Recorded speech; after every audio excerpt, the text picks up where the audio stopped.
Hello, everyone. Greetings from Beijing. I'm Han Hubert In from the School of Pharmaceutical Science at Tsinghua University. So in the year of 2020, the shockwave of COVID-19 really reached almost every corner of the world.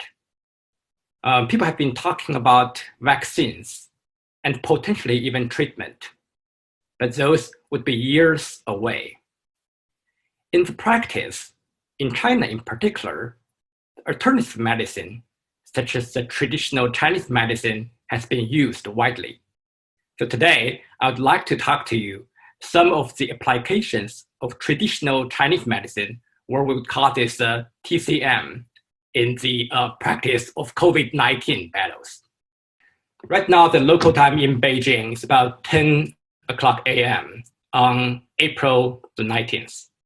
The updated figures this morning from the World Health Organization, or WHO, showed that the COVID-19 pandemic really, as I mentioned, reached every region in the world. More than 2.1 million cases were confirmed.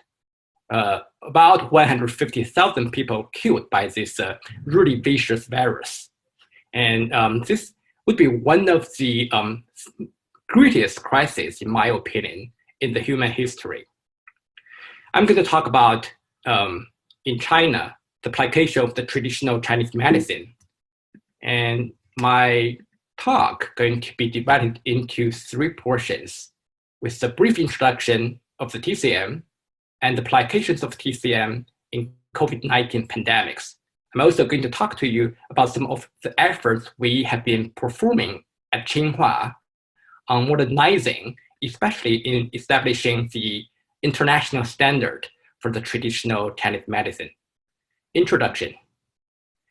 Like many other cultures, China has this significant history in medicine.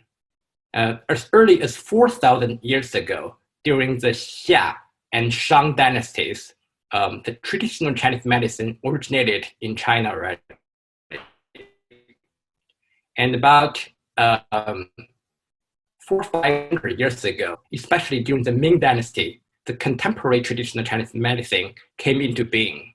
And with a lot of the current development of modern medicine technologies, TCM, the traditional Chinese medicine, has been used even more widely. So this list actually shows several of the classics of traditional Chinese medicines. I can assure, I understand some of these names may sound like pretty exotic. But anyway, I would like to highlight this one, actually the third from the bottom, called Compendium of Materia Medica. This is one of the rather major classics by this ancient pharmacist, if you will, I guess. His name is called Li Shizhen, and this actually like put together about 2,000 different kinds of traditional Chinese medicine. And this book has been translated into numerous languages around the world. And even these days, it has been used. The cover of this book is actually as I show on the left side of this slide. So really, what is the theory system? I would say the Oriental medicine, including the traditional Chinese medicine, is more like the current days what we talk about the individual medicine or the precise medicine. So it's like actually treat a disease, like a treatment of individual, whereas in the West, it's more like a evidence-based disease treatment strategy. So we would think this philosophy based on the yin and yang is like a nature, it's really like the balance of nature, looking for improve the system as a whole. And we do believe the next generation of medicines improving the health and happiness of mankind could be based on the integration of these two great medical systems.